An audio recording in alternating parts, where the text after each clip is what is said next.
سخاوت بھی سیکھو، اس کا تعلق پیسے سے نہیں دل سے ہے، سخاوت بھی سیکھو، بخیل نہ بنو، سخی بنو گے اللہ رزق کھول دے گا، بخیل بنو گے اسی میں ہی رہو گے، گھٹ گھٹ کے چلتے رہو گے، سخی بنو گے تو اللہ تمہارے لیے دروازے کھول دے گا۔ حاتم طائی سے کسی نے پوچھا اپنے سے بڑا سخی دے گا؟ کہنے لگے ہاں بڑے دے گئے، یہ بدو سارے ہی بڑے سخی۔ کہ میں ایک اپنے قبیلے کا بدو نوجوان تھا، اس کے یہاں مہمان ٹھہرا تھا، اس نے بکرے کا مغز آگے لا کے رکھا، تو میں نے کہا بہت مزدار ہے بھائی مغز، تو اٹھا اور ہم تو کھانے میں تھے، اس کے پاس 10 بکریاں تھیں، اس نے 10 کی 10 کاٹ کے صرف ان کا مغز نکال کے پکا کے مجھے کھلا دی۔ صبح میں نے دیکھا تو 10 بکریاں کٹی پڑی۔ میں نے کہا یہ کیا کیا؟ کہا آپ کو کھلانے کے لیے، آپ خوش ہو رہے تھے رات مغز پر۔ کہا تیرے پاس کتنی بکریاں ہیں؟ کہا یہی جو میں نے کاٹ دی۔ اور ہیں؟ کہا نہیں اور کوئی نہیں بھائی۔ کہا وہ مجھ سے بڑا سخی۔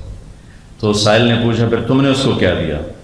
کہ میں نے اس کو 500 بکریاں اور 300 اونٹنیاں دی سرخ۔ کہا پھر تو بڑا سخی۔ کہا نہیں وہ بڑا سخی، اس نے سارا مال میرے اوپر لگایا، میں نے اپنے مال کا تھوڑا سا حصہ اس کو دیا۔ بخیل نہ بننا، سخی بننا۔ اور سخاوت دل کی کیفیت کا نام ہے۔ سبق درہم 100,000 درہم،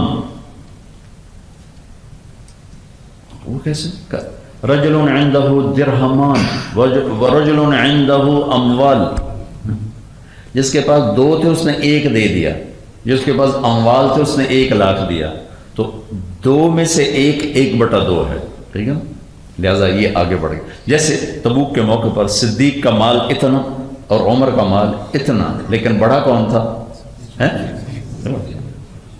اس لیے کہ اللہ کے نبی نے سوال ہی بدل دیا۔ اگر سوال ہوتا نا کہ ابوبکر کتنا لائے ہو تو ابوبکر ہار گئے تھے، عمر کتنا لائے ہو تو عمر جیت گئے تھے، تو اللہ کے نبی نے سوال بدل دیا، ما ترکت لأہلک۔ یہ کوئی سوال تو نہیں اس موقع کا، لیکن صدیق کو جتلانا تھا کہ اللہ رسول کو پتہ ہے کون کیا کر کے ہے۔ ما ترکت لأہلک، حضرت عمر کو پتہ چل گیا لے میں گیا، میں کہا جی آدھا لے کے آیا آدھا چھوڑ گیا۔ ما ترکت لأہلک، صدیق تو بتا، کہ ترکت اللہ ورسولہ۔ سخی بنو، بخیل نہ بنو۔ اللہ وسعت دے، اوروں پہ خرچ کرو، بچوں پہ خرچ کرو، ماں باپ پہ خرچ کرو، بیویوں سے حساب نہ لو، اتنے دیے تھے کدھر لائے؟ بہت لوگوں کو عادت ہوتی بیویوں سے بھی ایسے حساب لیتے ہیں جیسے نوکروں سے حساب لیا جاتا ہے۔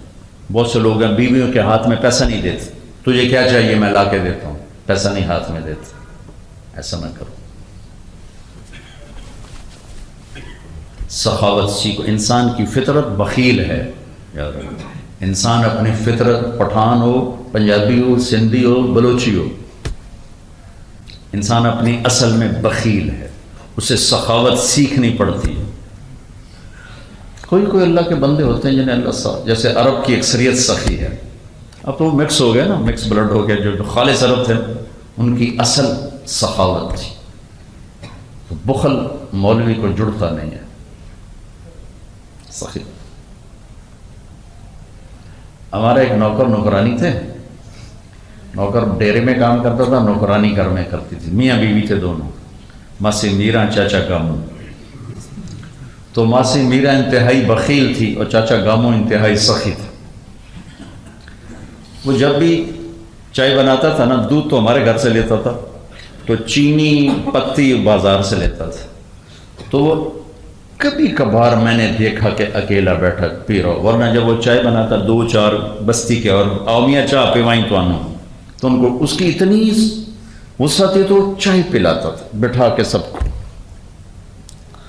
تو اس کی بیوی میں ساری چائے چ روڑ گیا، ساری چائے چ روڑ گیا، وہ کوئی چھوڑا کہانی بچا رکھ، وہ ہر ویلے لڑتی، ہر ویلے لڑتی۔ وہ کہتا میرے پہ وہ کیڑا میرے واسطے بچایا ہے، میں بھی تو پل پہ آتے یہ بھی پل پوسے۔ پتہ نہیں شیخ سمجھے کہ نہیں سمجھے؟ اچھا ٹھیک۔ تو دیکھو مولوی کو بخیل نہیں ہونا چاہیے، سخی ہونا چاہیے۔ مولانا سعید خان صاحب کو دیکھنے کے بعد مجھے سخاوت سمجھ میں آئی. میں اپنے آپ کو بڑا سخی سمجھتا تھا، پر ان کو دیکھ کے پتہ چلا کہ میں تو بہت بخیل ہوں. او ہو کیا سخاوت، سبحان اللہ. میں نے ایسا سخی زندگی میں نہیں دیکھا. رائمنڈ آیا نا جب پاکستان، جب وہاں سے نکال دیا، سعودیہ سے نکال دیا، پاکستان آ گیا، تو عبدالرؤف صاحب نے احتراماً اپنے کمرے میں ان کو بستر ڈلوا دیا. اب عبدالرؤف صاحب صاحب حال آدمی ہے، صاحب حال. ایسے آدمی کروڑوں میں ایک اللہ چنتا ہے جن سے کوئی کام لیتا ہے، وہ صرف اسی کام کے ہوتے ہیں اور کوئی چیز نہ ان میں آ سکتی ہے نہ جا سکتی. زندگی میں ایسا شخص تم نہ دیکھو گے اگر آپ لوگوں نے کو قریب سے دیکھا. میری آنکھوں نے ایسا انسان نہ دیکھا نہ دیکھی.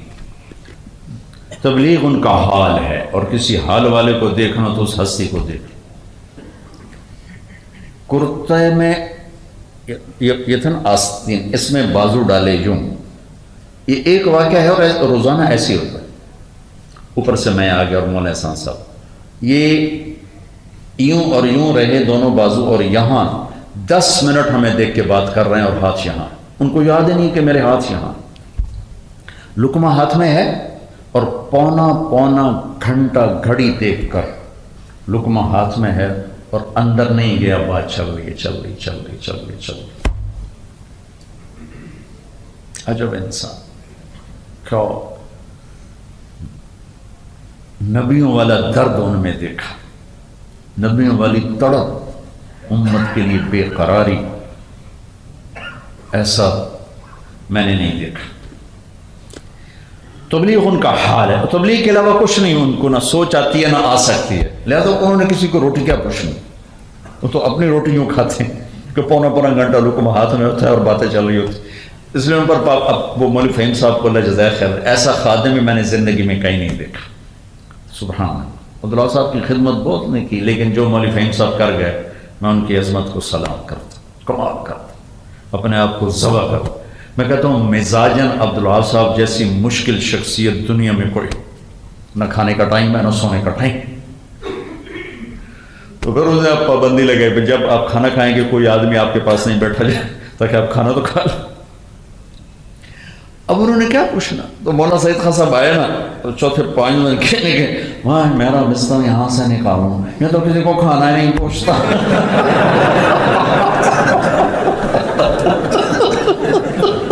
میں یہاں نہیں گیا تھا، مجھے یہاں سے نکالا. انہیں کیا پوچھنا، وہ تو صاحب حال آدمی. تو جا کے نا عربوں کے کمرے میں ڈیرا ڈال دیا، وہ ہال میں ڈیرا ڈال دیا. تو پھر بڑی تیزی کے ساتھ ان کے لیے ایک الگ کمرہ بنایا گیا جس میں پھر وہ تشریف فرما ہوتے تھے. تو ان کا دسترخوان 24 گھنٹے چلتا تھا، 24 گھنٹے. کوئی کمائی نہیں، کوئی کمائی نہیں، کوئی کاروبار، کوئی. تو بخیل نہ بن، سخی بن. اپنے بچوں پر خرچ کرو، وسط اپنی بیویوں پر خرچ کرو. عثمان رضی اللہ عنہ نے ایک شال لی، کتنے کی؟ 300 دینار. آج کا بنتا ہے 40-50 لاکھ روپیہ. کب نائلہ کے لیے خریدی ہے یہ شال، آخری بیوی تھی ان کی. 300 دینار. اور وہ تو بہت بڑے غنی تھے، تو 3 روپے بھی لے جاؤ تو بڑی گل ہے. اللہ کو سخی سے محبت ہے چاہے وہ فاسق ہی کیوں نہ ہو، اور بخیل سے نفرت ہے چاہے وہ عبادت گزاری کیوں ہو. تو لوگوں پہ لگانا سیکھو. اللہ تمہیں دے. تمہارے حقدار ماں باپ ہیں، تمہاری بیوی، تمہارے بچے، تمہارے رشتے دار، تمہارے دوست. جتنی تمہاری وسعت ہے دینا شروع کرو گے، اللہ اور دے گا، اللہ اور دے گا، اللہ اور دے گا. کہ سخی دلوں میں جگہ بنا لیتا ہے. سامری کو منافقت کے باوجود سخاوت نفع دے گی. جب سامری جو بچڑے کی عبادت کا ذمہ دار ہے، عبادت کرنے والے قتل کیے گئے، سامری قتل ہونے لگا تو اللہ کا نہیں اسے نہیں قتل کر، چھوڑ دو آپ ہی مر جائے گا. موسیٰ علیہ السلام نے پوچھا کیوں؟ ان کا یہ کام بہت سخی ہے، سخی کو قتل کرنا میرا جی نہیں، مجھے اچھا نہیں لگتا۔ تو آپ اہل ایمان ہو، اہل علم ہو، تو اگر آپ سخاوت سیکھو گے تو بہت عالی شان مقام ہوگا آپ کا۔ ایک واقعہ پڑھا تھا ہاشم کے نام سے، وہ کون ہیں، ان کی کیا ہے، آگے پیچھے ہو تو نہیں پتا، کتاب کون سی وہ یاد نہیں، واقعہ یاد ہے۔ سفر میں تھے تو ایک جگہ اترے، دوپہر ہو گئی، جو خاتون خیمے پر بیٹھی تھیں، بہن کھانا ملے گا، تو اس نے کہا کہ میں نے تو کوئی ہوٹل نہیں کھولا کہ کھانے پکا کے چلو اپنا راستہ لو۔ تو وہ بیٹھ گئے، بھائی اب دوپہر کہاں سے کہوں، صحرائی سفر عرب کا۔ تو تھوڑے دیر میں اس کا ایک شخص آ گیا، اس کا خامن، تو اس نے سلام کیا، کون ہو بھائی؟ مسافر ہوں، دوپہر کاٹنی ہے، کھانا کھایا ہے؟ کہا جی نہیں کھایا۔ تو اس نے بیگم سے کہا تم نے اسے کھانا نہیں کھلایا؟ انہوں نے کہا میں تو کوئی ہوٹل بنایا۔ انہوں نے کہا تو مجھے ہمیشہ رسوا کرے گی۔ انہوں نے جلدی سے بکرا کاٹا، تیار کیا، کھلایا پلایا، اور تاخیر کی معافی مانگ کر کہنے رخصت کیا۔ چلتے چلتے چلتے اگلی منزل پر پہنچے تو وہاں بھی ایک خیمہ نظر آیا، وہاں خاتون بیٹھی تھی۔ تو ان سے کہا بہن کوئی کھانے کو ملے گا؟ مسافر ہو؟ ہاں ہاں جی بسم اللہ، مہمان تو اللہ کی رحمت۔ بکرا کاٹا، صاف کر کے پورا بکرا بھون کے آگے، اوپر سے خامد آ گیا اس کے، اوے کون ہے تم؟ کہا جی میں مسافر ہوں۔ اے بکرا کتوں آیا؟ کہا جی خاتون نے دیو تیرا بیڑا غرق، تو میرے بکرے مکا چھڑے مہمانوں کھوا کھوا کے، تمہیں شرم نہیں آئی؟ تو کہنے لگا میں زور سے ہنس پڑا۔ کہنے لگا کیوں ہنسے ہو؟ کہو پیچھے اس کا الٹ دیکھا تھا، وہاں عورت تیرے جیسی تھی، مرد اس عورت جیسا تھا۔ کہنے لگا جانتے وہ کون ہے؟ کہا نہیں۔ کہا وہ میری بہن ہے، یہ اس کی بہن ہے۔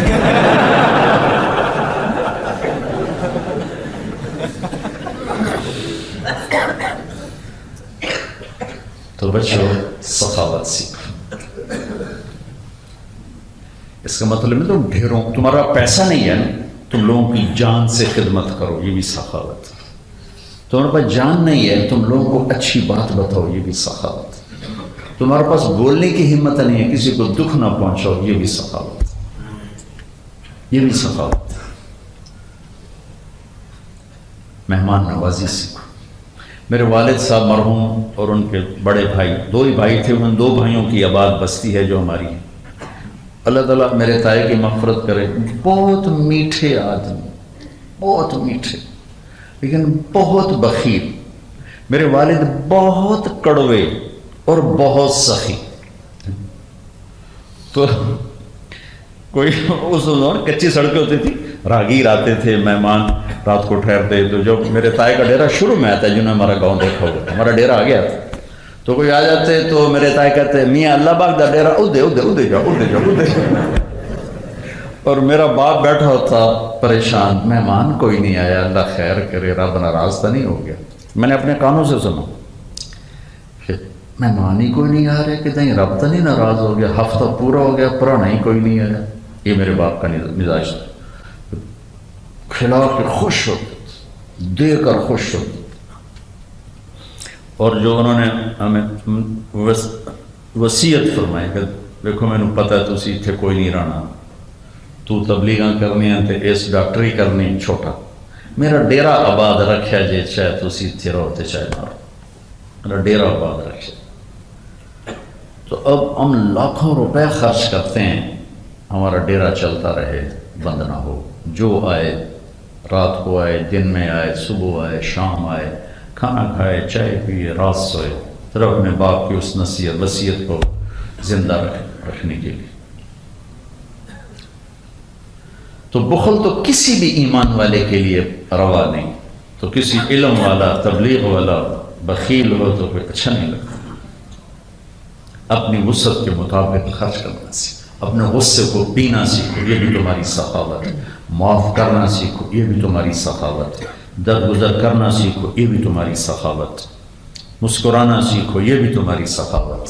خاص طور پر اشتعال میں غصے میں اپنے آپ کو پینا سہنا، یہ سیکھو گے تو ہماری بڑی سخاوت ہے۔